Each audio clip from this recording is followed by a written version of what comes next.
Sa mga katik vloggers, mga subscribers, bago at saka luma, mga supporters, mga dumaan, dumalaw at bumisita sa channel, lahat ng mga viewers, secret viewers at silent viewers, magandang araw. So ito, dito muna tayo ngayon sa isang forehead lamp, kinakabit sa noo. Yan, so mumurahin lang to at wala nang mga shop na tumatanggap dito pagka mga ganitong mura lang, wala pang 200, tapos medyo masakit sa ulo pa gagawin. So hindi madalas tinatanggihan na yung ganito. So sa atin naman kasi, kahit na anong ano dito, kahit na walang maibabayad, ay tinatanggap po natin.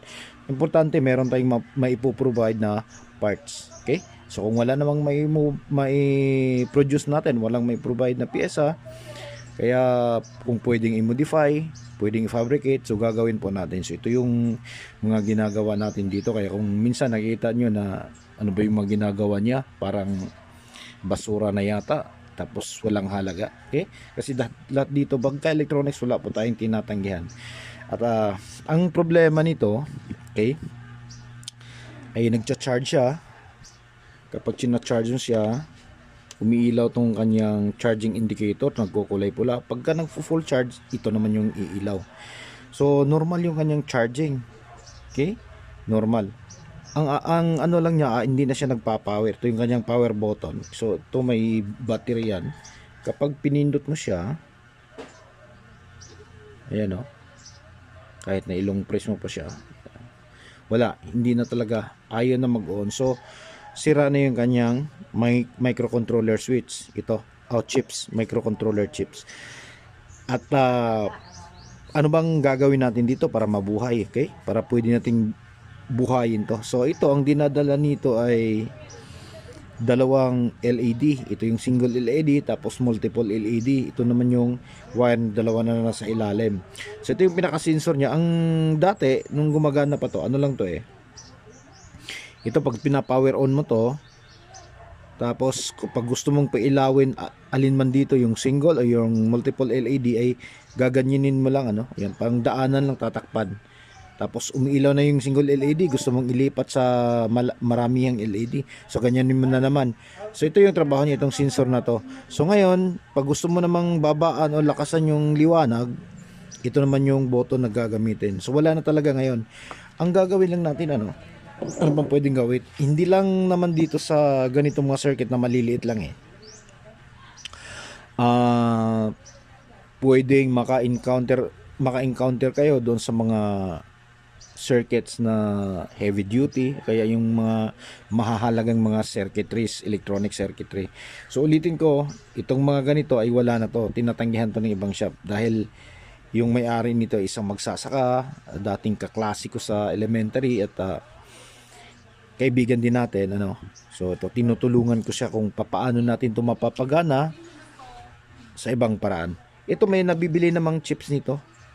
Ito, may nabibili online, kaso hindi ka pwedeng mag-purchase ng isa lang, laging 3 or 5. So ngayon, kasama yung shipping fee, ang mangyayari, yung babayaran mo ay mas mahal pa sa buong unit.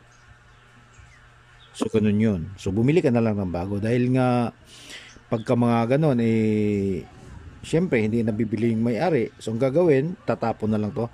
So gagawin natin to as tulong. Ang gagawin natin, dahil sira na yung kanyang electronic switches, okay, yung kanyang electronic sensor, gagawin natin siyang analog.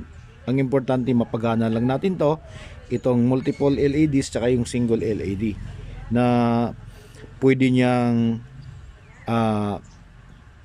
pagganahin kahit alin dyan, or pwedeng sabay. So hindi ko naman siya kukumpletuhin. Papakita ko lang sa inyo kung paano natin isi-switch yung ilaw na ito. So ang gagawin natin dito, maglagay tayo ng switch na maliliit. Okay? So maglagay tayo ng power switch dito pag turn on, kung pagpasok ng power dito, at yung switch para sa single LED tsaka sa multiple LED. So una, hahanapin mo na dito sa pag-troubleshoot, hahanapin mo muna kung alin dito sa positive or negative yung dumaan sa switch, yung kinokontrol ng microcontroller. Okay? So dito, ang kinokontrol ng microcontroller ay yung negative. Ito, Yung positive nakadirekta yan dito. Ito yung positive na to, itong dalawa na to ay magkakasama yan. Itong ano, positive line nakadirekta yan papunta dito. Ang dumaan lang ng switch itong negative. Okay? So ito, kung makikita nyo, merong tatlong transistor. Okay? So itong mga transistor na to ay driver to ng mga LED. So itong unang transistor na yan, ito yung driver nitong dalawang sensor. Ito naman, itong isang transistor na to, ito yung nagda-drive dito sa single LED natin. Tapos ito naman yung driver ng multiple LED. Okay? Which is itong wire na to. Ayan. So kinokontrol yung negative nito. Ang negative dito lang siya, naka-standby lang siya dito. Ayan, dyan. Naka-standby lang yung negative dito. Kung susukatin mo yan, may negative dito. Hindi siya makakatawid dito sa kabila. Hindi siya makakapag-switch yung transistor dahil walang signal na command galing sa microcontroller papuntang base. Okay? So kung BGT transistor yung ginagamit, yung kinukuman dito, yung maliit na voltahe dito ay dito papasok sa base. Pero kapag field effect transistor yung ginagamit, gate yung nandito, hindi base. Okay? So papasok dito yan. Pagpasok ng command mula dito sa chips na to, magsiswitch ngayon yung voltahe, tatawid dito sa kabila. Mula dito, tatawid dito. At iilaw yung LED. Ganon din dito sa kabila. Naka-standby lang din yan yung negative niya. Pag kuman itong microcontroller na to, magkakaroon ng voltahe dito sa base at yung negative dito ay tatawid dito sa kabila, isi-switch niya. So ganun lang. So dito, dahil nga negative yung siniswitch niya, ang gagawin natin, itap natin ito yung gagamitin natin. Okay?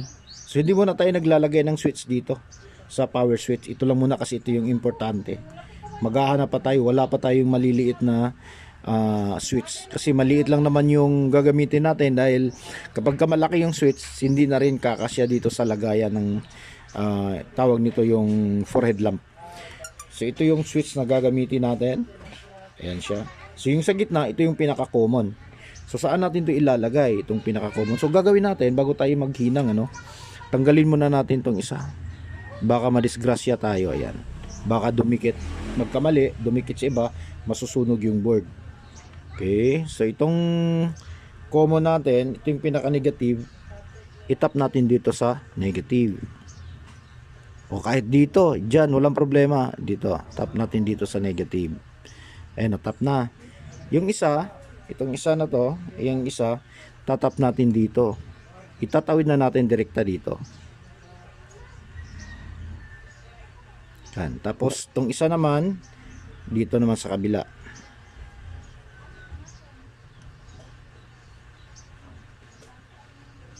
Okay?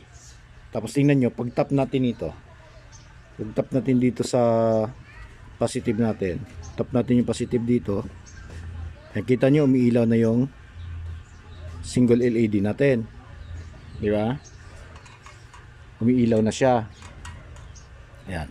So paglipat natin dyan, ayan, ito, so i-unzoom natin. Okay. So ayan, nakailaw na siya, ayan, yung single LED natin. Ngayon nilipat, ito naman yung papailawin natin. Kita nyo, umiilaw. No, namatay yung dito. So, pwede pa tayong gumawa ng ibang switch kung meron tayong available na bali tatlo. Pwedeng ito lang yung pailawin natin. Tapos ito. O sabay silang dalawa. Pwede rin ganon.